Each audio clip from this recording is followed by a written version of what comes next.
Okay guys, so meron akong sinubukang online lending platform dahil request nyo ha. And kahit na hindi ako nag-submit sa kanya ng payslip, guys, na-approve ako. Yes, na-approve ako at receive ko po siya sa aking receiving account. Pero hindi ko sinasabi na kaagad yung utangan to ha, just because hindi po siya nanghahanap ng payslip dahil ang dami nyo dapat malaman sa loan app na to. So in this video, pag-usapan natin si MoPeso at alamin nyo kung dapat nyo ba siyang lapitan or kalimutan na lang. Kaya i-share ko sa inyo yung experience ko ha, so you don't have to try it just yet. Kasi kung di nyo bet, at least hindi pa kayo nakapag-submit ng information sa kanya. Hello everybody! Welcome back to another vlog. It's Ate Red here at dito online lending platforms po yung nire-review natin. So sinusubukan ko siya para mabigyan ko kayo ng idea kung okay ba siya o hindi, dapat na lang kalimutan or what not, or proceed with caution. Kasi utang po is a very serious matter. Hindi po yung pipindot ka na lang ng kung ano-ano dyan sa cellphone nyo tapos kakalimutan nyo siya. Dapat siniseryoso po yung mga ganito. So in today's video, ito pong si MoPeso yung pag-uusapan natin na under sa Magkono. And at the time of filming this video, meron po siyang 4.6 stars. O wag nyo nang basihan yung stars na yan. Yung mga screenshots ko na lang na i-share sa video na to yung ano ha. Tingnan nyo kung okay ba siya sa inyo o hindi. This video is not sponsored. It is based on my personal experience.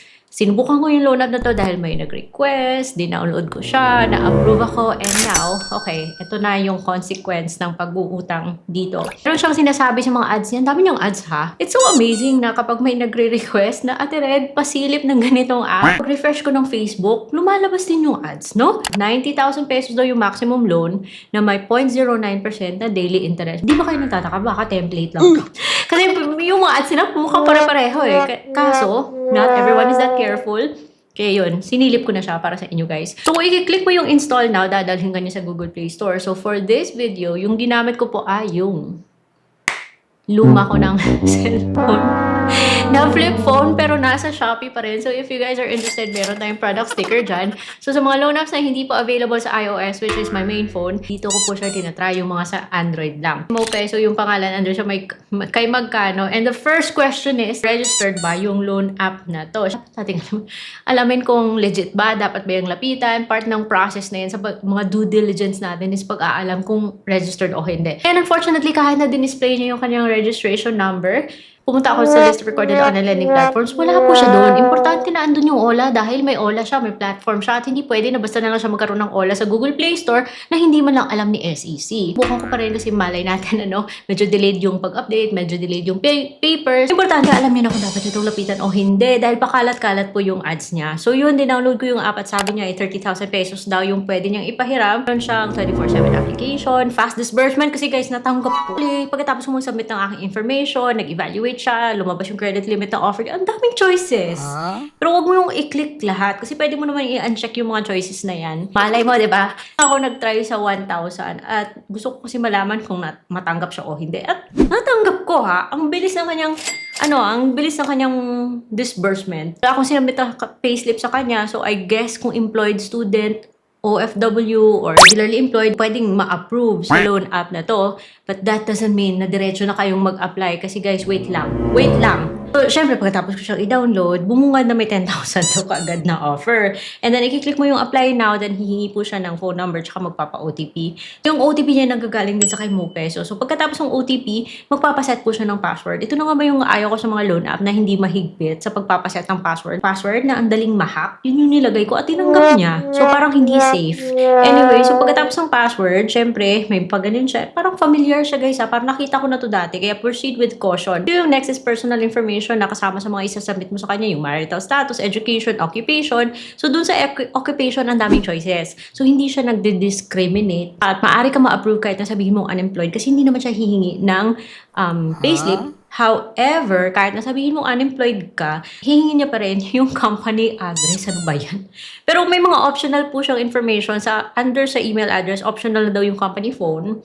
Optional din yung message or Viber. Ang backup phone number, Facebook account. Buti naman optional. Pag-click mo ng next, hihingi po siya ng contact references. 3 lang naman po yung hihingin niya. Pero careful lang po sa kung sinong lalagay natin dyan ha, kasi malay natin matawagan sila. So, dapat magbigay buto ng abiso, magpaalam tayo na ginawa natin silang reference. At kasunod na doon is yung valid ID na.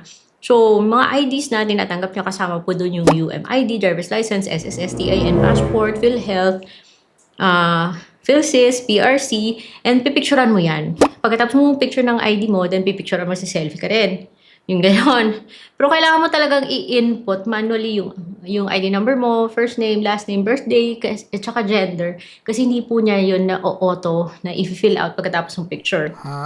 So, next na dun is yung disbursement channel na yung sa akin, yung pinrovide ko po si GCash kasi sa mga ganitong loan apps, hindi po ako nagbibigay ng bank account. O hanggat sa maaari na si GCash na muna yung ilalagay ko si GCash na. Saka lumabas yung kanyang mga different offers. So sabi ko, ang daming offer. Bakit sana ginawa niyang isahan na lang, ano? Kaya pala naging 10,000 yung nasa pinaka-front niya. Dahil 6,000, 1,000, and 1,000, yun yung mga offer niya. Ayaw ko muna mag-try sa 6,000. Doon na muna ako sa 1,000. And I made the right decision because alam nyo guys, yung loan up na to, ang laking kaltas. So sa 1,000 na chinry ko, 600 na lang po yung natanggap ko kasi yung 400 na yung management fee daw. And unfortunately, 7 days lang po yung loan app na to. Hindi ko maintindihan bakit ang dami niyang ino-offer. Paano kung in-applyan mo lahat tapos tanggap mo lahat? Eh di ang laki rin yung kinaltas niya, no? Nag-try ako ng 1,000 and sabi niya, congratulations, new loan amount daw is unlocked. Ba't ganun? Lalabas po na, say for example pipiliin mo yung 6,000 kasi ito daw yung hot. Okay? Parang it's a loan within a loan within a loan. Ganun. Kasi di ba kanina 6,000, 1, 1, 1. 10,000 yan. Kung pinili mo lang 6,000, again, lalabas 2, 2, 1, and 1. Yun yung 6,000. Hinati-hati niya. Buti na lang pwede mong i-uncheck. So, in-uncheck ko yung 2, 2, 1, 1. Isang 1 lang yung tinira ko. And pag-click ko ng confirm loan, kaagad po siyang pumasok. Mga ilang seconds lang, or I think mga 1 minute, nagpadala po siya ng 600. So sabi ko, patay. Yun na nga, meron siyang management fee. Buti na lang 1,000 lang yung tinry ko. MoPeso is not a good loan platform. Because red flag na yung fact na hindi po siya SEC registered, yung platform. Kahit na sabihin natin meron siyang SEC registration, pero hindi naman tama na hindi alam ni SEC na meron pala siyang platform. Number 2, hindi totoo yung mga stars na na nasa Google Play Store. 600 yung natanggap ko and after 7 days, kailangan kong bayaran 1,000. Yung loan up na to, meron siyang delete account pero dapat wag na nating hintayin pa na dumating tayo sa part na magpapadelete tayo. Kasi mas mabuting naging maingat tayo kaysa hindi. So sana napanood niyo po yung buong video kasi kung ako yung masusunod at kung makikinig kayo sa akin, iiwasan ko po tong si MoPeso kasi hindi po siya okay para sa akin. And meron tayong mga loan apps na legit, mas okay kaysa kay MoPeso. And I suggest, okay? Kasi wala namang pilitan. Hindi ko naman pinopromote yung mga loan apps na to.